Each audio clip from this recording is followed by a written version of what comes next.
राधाताईंना सकाळी लवकर उठून देवपूजा करण्याची सवय होती. त्या सकाळी लवकर उठून देवघरात देवाची पूजा करत होत्या आणि त्यांची नवीन लग्न झालेली सून तिच्या बेडरूममध्ये झोपलेलीच होती. राधाताई पूजा करत असताना पूजेचा आवाज त्यांची सूनबाई म्हणजेच मेघाच्या बेडरूममध्ये गेला. तो आवाज ऐकल्यानंतर मेघा खूप रागातच उठली आणि जोरजोरात पाय आपटत बेडरूममधून बाहेर आली आणि देवघरात गेली. तिथे जाऊन ती राधाताईंवर जोरजोरात ओरडायला लागली. आई, तुम्हाला समजत नाही का? आम्ही बेडरूममध्ये झोपलो आहोत आणि एवढ्या जोरजोरात तुम्ही इथे पूजा करत आहात. सकाळी सकाळी आमची झोपमोड करून ठेवली. तुम्ही काय म्हाताऱ्या झाल्या आहात? तुम्हाला तर झोप येतच नाही, परंतु आम्हालाही तुम्ही धड झोपू देत नाही. रोज सकाळी तुमची हीच नाटकी चालू असतात. तुम्हाला जर एवढेच देवदेव करायचे आहे तर कुठल्या तरी मंदिरात जाऊन बसा आणि तिथे सर्व पूजापाठ करा. उगाच आमची कशाला सकाळी सकाळी झोपमोड करत असता. आणि याआधी मी तुम्हाला किती वेळा सांगितले आहे, तरीही तुमच्यामध्ये काहीच फरक पडला नाही. तुमचं हे सततचं चालूच आहे. जसं वय होत चाललं आहे तशी बुद्धी पण काम करत नाही का तुमची? आमचं आत्ताच नवीन लग्न झालं आहे. थोडी तरी प्रायव्हसी द्या आम्हाला. मुलगा घरी असला की सतत मुलाच्या पाठी आणि आम्ही दोघे बेडरूममध्ये असलो की असं काहीतरी करून आम्हाला डिस्टर्ब करत असता. या घरात आम्हा दोघांना धड बोलताही येत नाही. ही साधी गोष्ट तुमच्या लक्षात येत नाही का? सुनबाईचे एवढे सगळे बोलणे ऐकल्यानंतर राधाताईंना खूप वाईट वाटले आणि त्या तिला म्हणाल्या, उद्यापासून मी शांततेत पूजा करत जाईल, पण तू वाईट वाटून घेऊ नकोस. मेघा आईला एवढं सर्व काही बोलली आहे हे तिच्या नवऱ्याला म्हणजेच आकाशला माहीतच नव्हते. तो सकाळी उठून त्याचा आवरून ऑफिसला निघून गेला. तो ऑफिसला गेल्यानंतर मेघा पुन्हा बेडरूममध्ये जाऊन झोपली आणि राधाताईंनीच घरातील सर्व कामे केली. राधाताईंची तब्येत ठीक नसतानाही त्यांनी घरातील सर्व कामे काहीही तक्रार न करता केली. आज खूप दिवसानंतर आकाश ऑफिसवरून घरी एक तास लवकर आला होता.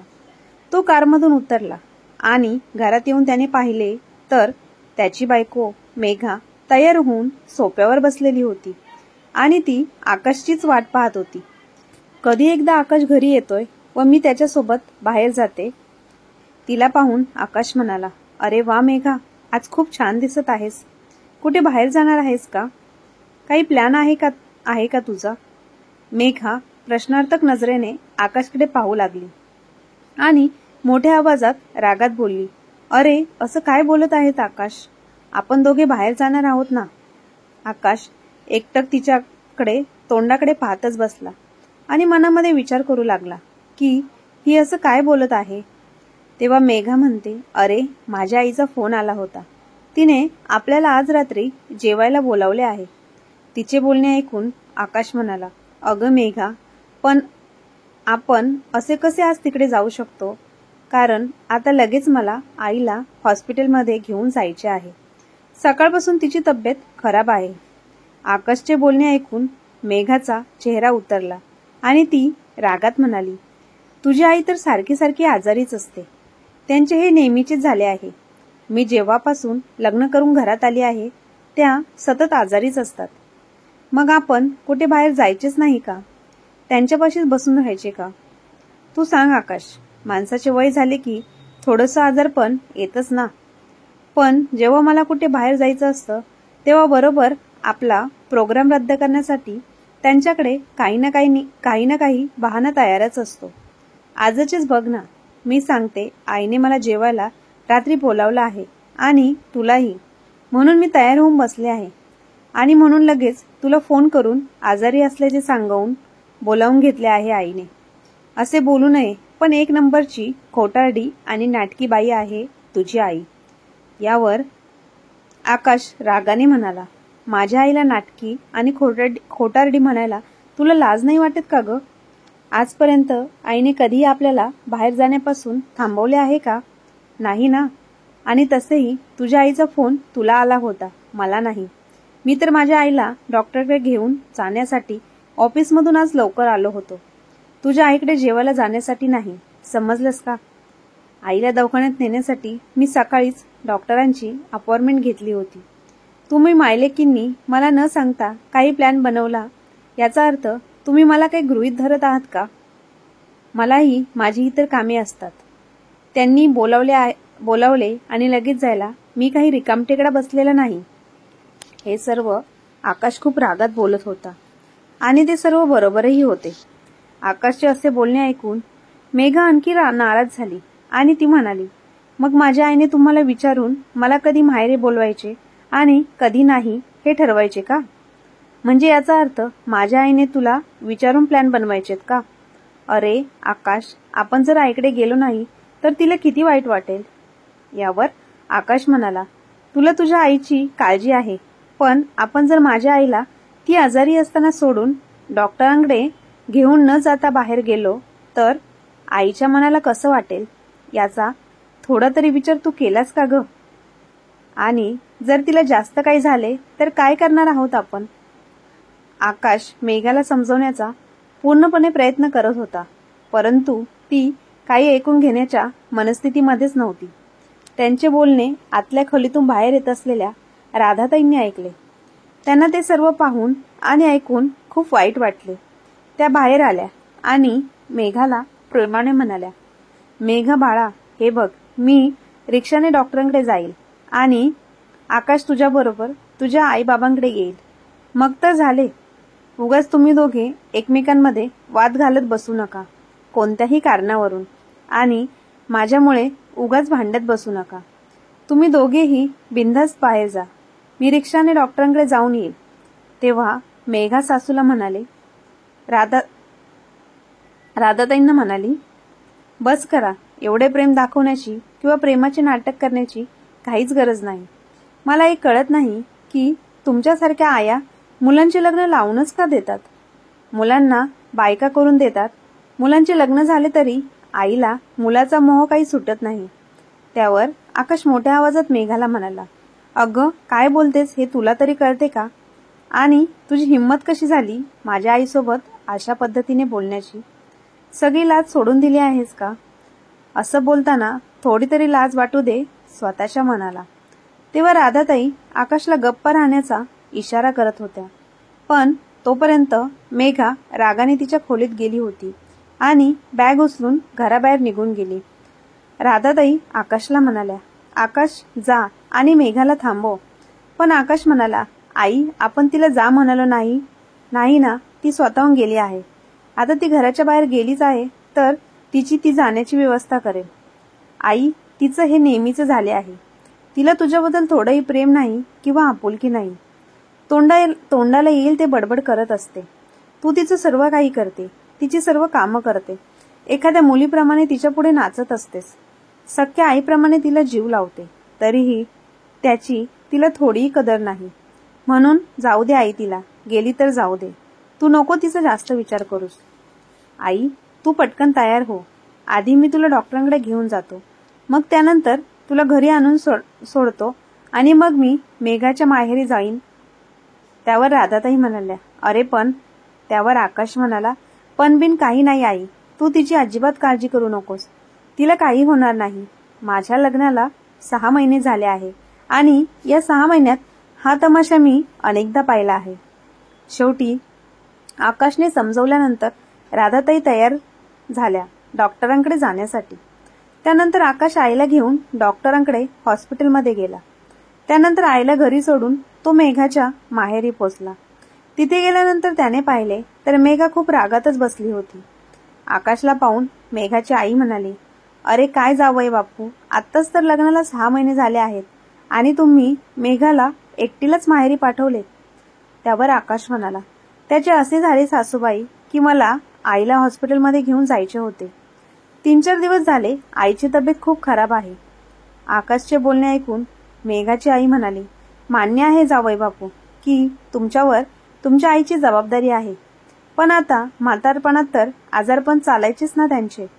हेच पहा ना जावई बापू, मेघाचे बाबा देखील सतत आजारी असतात, परंतु मेघा तुमची बायको आहे आणि आता तिची जबाबदारी पूर्णपणे तुमची आहे. तिला असे एकटीला माहेरी पाठवणे तर बरोबर नाही ना. तुम्ही तिची काय इच्छा आहे याची सुद्धा काळजी घेतली पाहिजे. आकाश यावेळी काही बोलू शकला नाही, पण मेघाच्या आईचे हे बोलणे ऐकून त्याला खूप वाईट वाटले होते.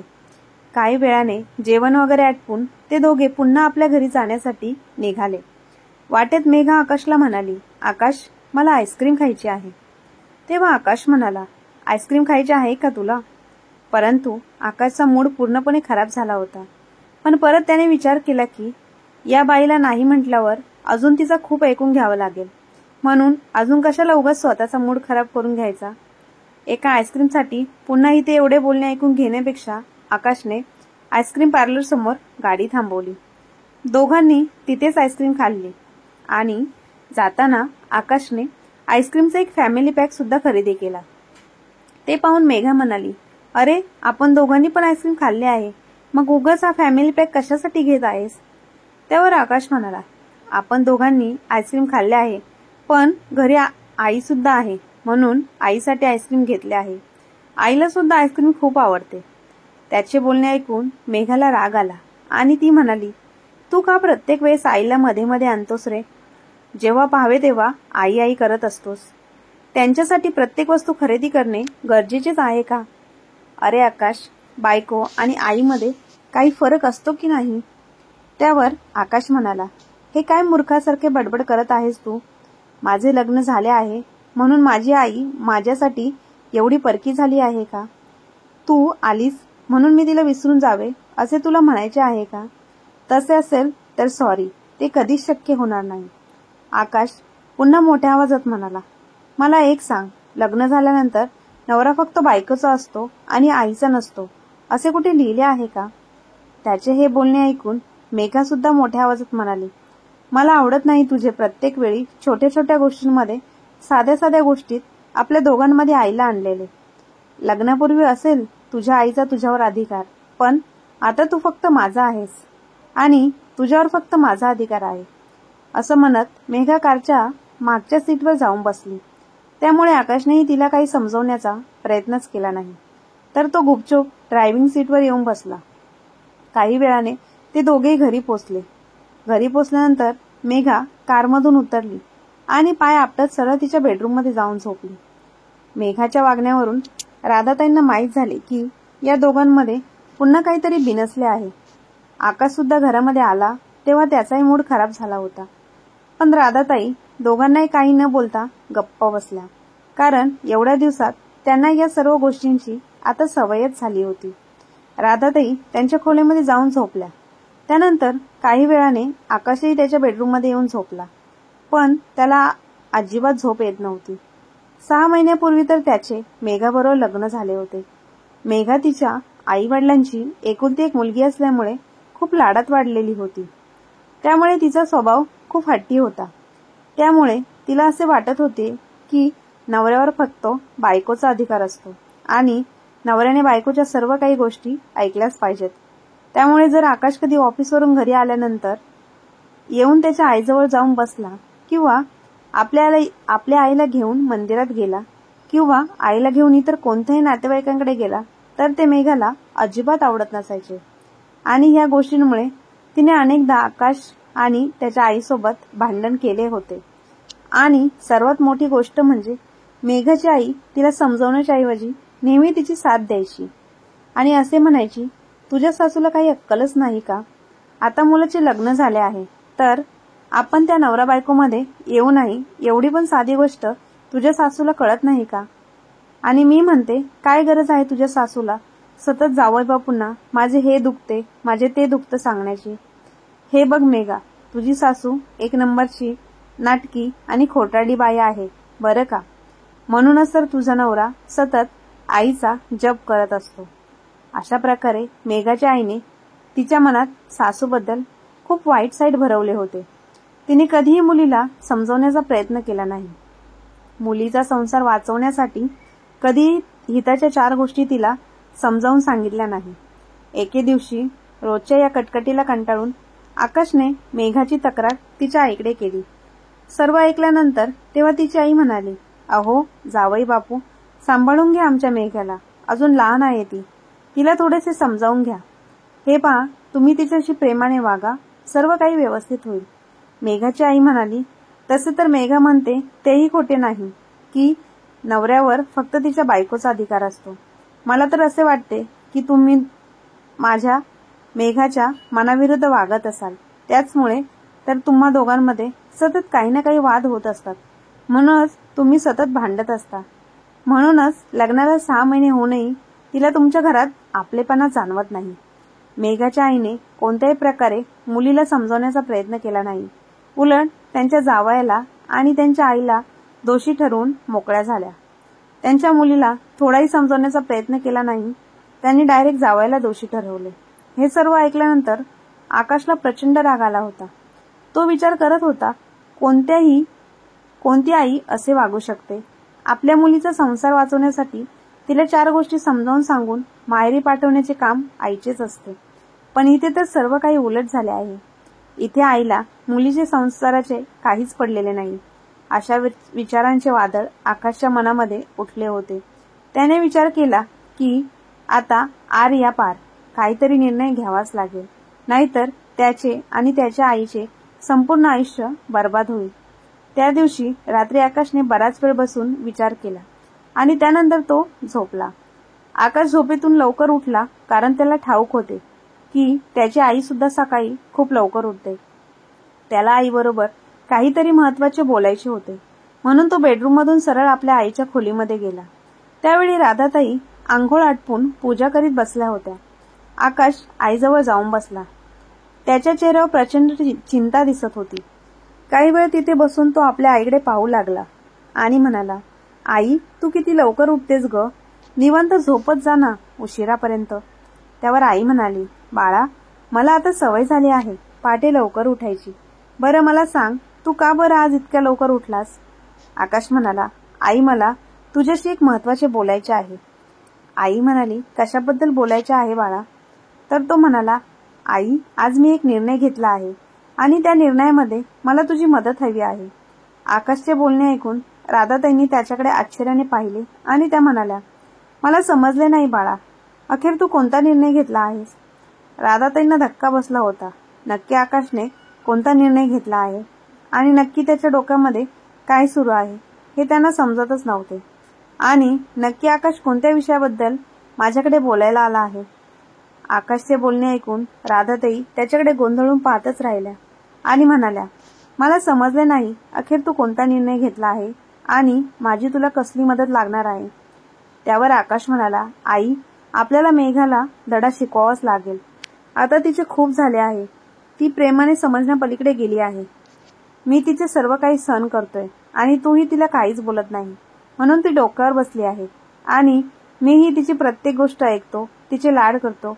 त्यामुळे ती पूर्णपणे शेफारली आहे. तिच्या घरच्यांना सांगितले तर तिचे घरचे तिला समजावण्याच्या ऐवजी मलाच दोष देतात. आकाशचे बोलणे ऐकून राधाताई उसासा टाकत म्हणाल्या, अरे आकाश, असू देत, लहान आहे ती. हळूहळू कळेल तिला मोठ्यांशी कसं वागायचं, बोलायचं. तेव्हा आकाश म्हणाला, काही लहान वगैरे नाही ती. माझे दूध पित्या मुलीशी किंवा पाळण्यातल्या मुलीशी लग्न झालेले नाही. 27 वर्षाची मुलगी आहे ती, जिला प्रत्येक गोष्टीची समज असते.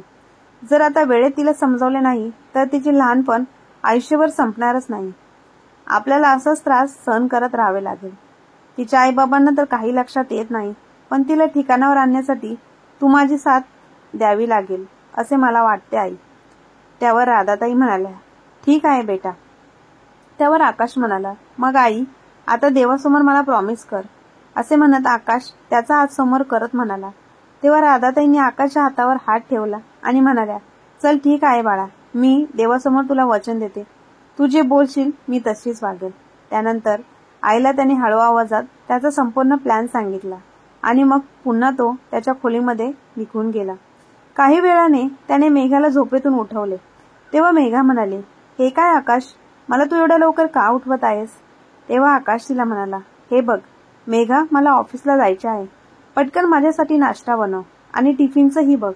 मेघा डोळे चोळत म्हणाली, अरे नाश्ता बनव म्हणजे काय?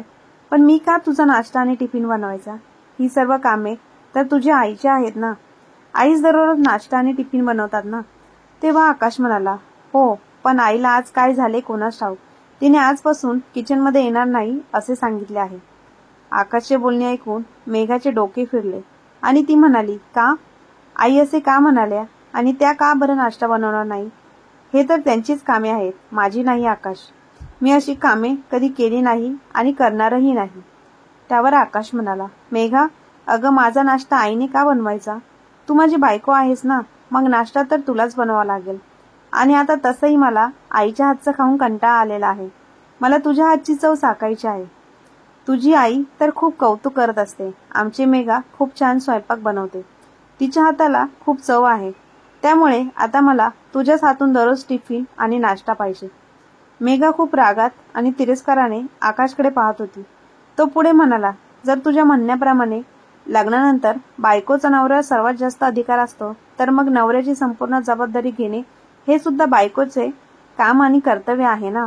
आणि आई सुद्धा असेच म्हणाली. त्यामुळे तिने माझा नाश्ता आणि टिफिन बनवायला नकार दिला आहे. आणि यापुढे माझं काही काम असेल तर ते तुलाच करावे लागणार. आकाशचे बोलणे ऐकून अखेर मेघाला उठावेच लागले आणि किचनमध्ये जाऊन ती नाश्ता बनवायला लागली. पण आज मेघा मनातून खूप खुश आणि आनंदी दिसत होती. तिच्या मनातील इच्छा पूर्ण होत होती की आता तिच्या नवऱ्यावर फक्त तिचाच अधिकार होता आणि सासूने तर स्वतः मुलावर असलेला अधिकार सोडून दिला होता. मेघा खूप खुश झाली होती आणि ती तिच्या आईला आनंदाच्या भरात फोन करून सांगितले, आई, सुंटे वाचून खोकला गेला. तेव्हा मेघाची आई म्हणाली, असं का बोलत आहेस? तेव्हा घडलेला सगळा प्रकार मेघाने तिच्या आईला सांगितला. मुलीचे बोलणे ऐकून मेघाच्या आईला देखील आनंद झाला. त्यानंतर मेघाने आईला सांगितले, आई, आता मला खूप घाई आहे. आपण उरलेल्या सगळ्या गप्पा नंतर मारूयात. बाय बोलून मेघाने फोन ठेवला आणि आकाशची सर्व कामे तिने त्या दिवशी आनंदाने केली होती. संध्याकाळी ऑफिसवरून आल्यानंतर आकाश मेघासोबत बाहेर फिरायला जाण्याचा प्लॅन बनवला आणि दोघे नवरा बायको बाहेर फिरायला गेली.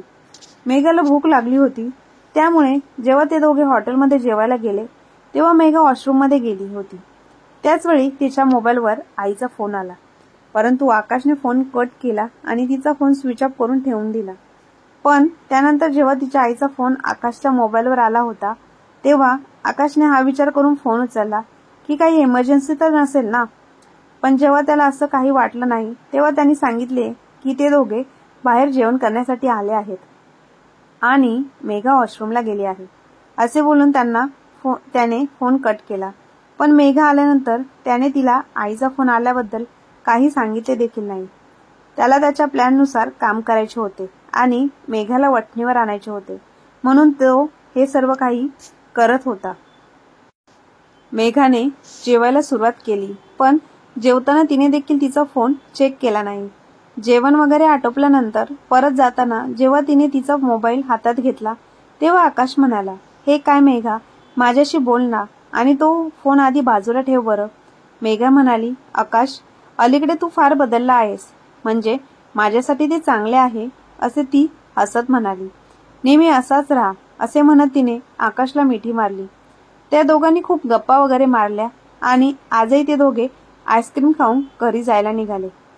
पण आज आकाशने त्याच्या आईसाठी आईस्क्रीम घेतलेच नव्हते. त्यामुळे मेघाला खूप आनंद झाला. ती मनात म्हणाली, खरंच हळूहळू आकाश माझ्या मुठीत यायला लागला आहे. काही वेळाने ते दोघे घरी आले. घरी आल्यानंतर जेव्हा तिने मोबाईल हातात घेतला तर मोबाईल स्विच ऑफ होता. तिने मोबाईल ऑन केला तेव्हा त्यामध्ये तिच्या आईचे 4-5 मिस कॉल येऊन गेले होते. मेघा खूप टेन्शनमध्ये आली. आईने एवढे फोन का केले असावेत? त्यावर मेघा म्हणाली, अरेच्छा, आईचे एवढे मिस कॉल आले होते. तेव्हा आकाश म्हणाला, अगं मेघा, मी तुला सांगायचे विसरलो. माझे तुझ्या आईशी बोलणे झाले होते. त्यांनी फक्त तू कशी आहे याची विचारपूस करण्यासाठी फोन केला होता. त्यावर मेघा म्हणाली, ठीक आहे, मी तिच्याशी बोलते. आता असे मेघाने म्हणताच आकाश म्हणाला, राहू दे आईचा फोन, तू माझ्याशी बोल ना तू. असे बोलत त्याने तिच्या हातातून मोबाईल घेऊन बाजूला ठेवला. काही दिवस हे असे सुरू होते. आता राधाताई सुद्धा तिच्याशी जेवढ्याच तेवढ्या बोलायच्या.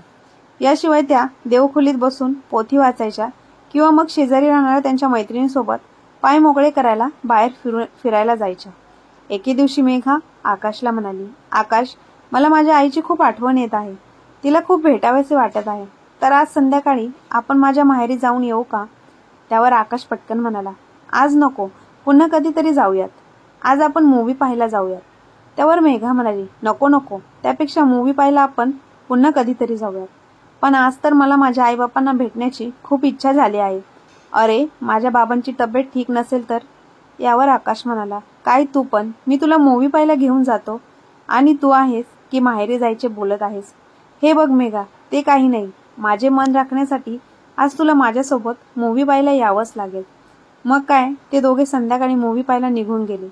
अशा प्रकारे जेव्हा केव्हा मेघा आपल्या माहेरी जाण्याबद्दल बोलायची तेव्हा आकाश तिला कुठेतरी घेऊन बाहेर निघून जायचा. जोपर्यंत तो घरी असायचा तोपर्यंत तो तिला तिच्या आईशी फोनवर बोलूनच देत नव्हता. कारण तिची आई कधीही मुलीला 4 चांगल्या गोष्टी समजावून सांगतच नव्हती. उलट तिची आई तिला फोन करून सासूबद्दल सतत भडकावतच होती.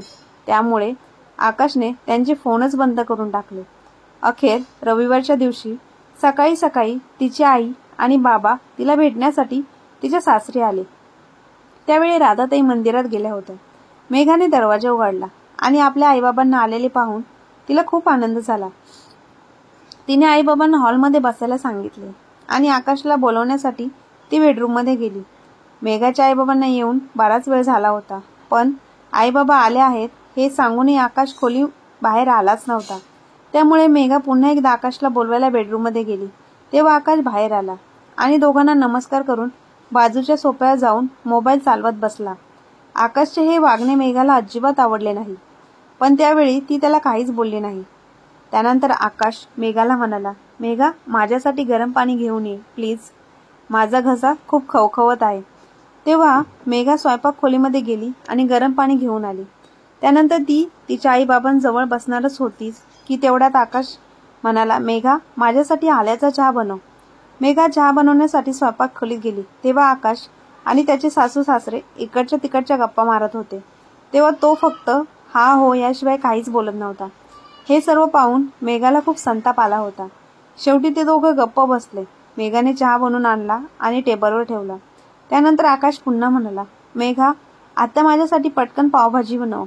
आज मला तुझ्या हातची पावभाजी खाण्याची खूप इच्छा झाली आहे. तू खूप छान पावभाजी बनवतेस. खूप दिवस झाले मी तुझ्या हातची पावभाजी खाल्ली देखील नाही. त्यामुळे तू आज बनवच. हट्टी स्वभाव असलेल्या मेघाच्या संयमाचा बांध तुटला. ती म्हणाली, आकाश, माझे आई बाबा आले आहेत आणि तू त्यांच्याशी एक शब्दही बोललेला नाहीस आणि वरून मला देखील किचनमध्ये एरझाऱ्या घालायला लावत आहेस. थोडा वेळ बसून माझ्या आईबाबांशी प्रेमाने बोलला तर तुझे काही बिघडणार आहे का? तुला दिसत नाही का, माझे बाबा नेहमी आजारी असतात आणि आता आईला सुद्धा गुडघेदुखीचा त्रास सुरू झाला आहे. तरी देखील ते आपल्याला भेटायला आले आहे. तिचे हे बोलणे ऐकून मोबाईलमध्ये पाहत असलेला आकाश म्हणाला, अगं मेघा, तुझ्या आईबाबांच्या आजारांचं काय कौतुक सांगतेस? आता वयोमानाप्रमाणे आजार तर चालतच राहतात ना. आकाशचे हे बोलणे ऐकून ते तिघेही चकित झाले. कारण यापूर्वी तो त्यांच्या सासू सासऱ्यांशी असं कधीही वागला बोलला नव्हता. त्यामुळे त्याचे हे वागणं आणि त्याचा हा स्वभाव त्या तिघांसाठी जरा नवीनच होता. त्या तिघांनाही समजत नव्हते की आकाश असा का वागत आहे. आकाशचं असं वागणं बोलणं पाहून मेघाला खूप राग आला आणि ती रागात म्हणाली, हे असे कसे बोलू शकतोस तू आकाश? त्यावर आकाश म्हणाला, लग्नापूर्वी तर तू तुझ्या आई बाबांशी बोलतच होती ना.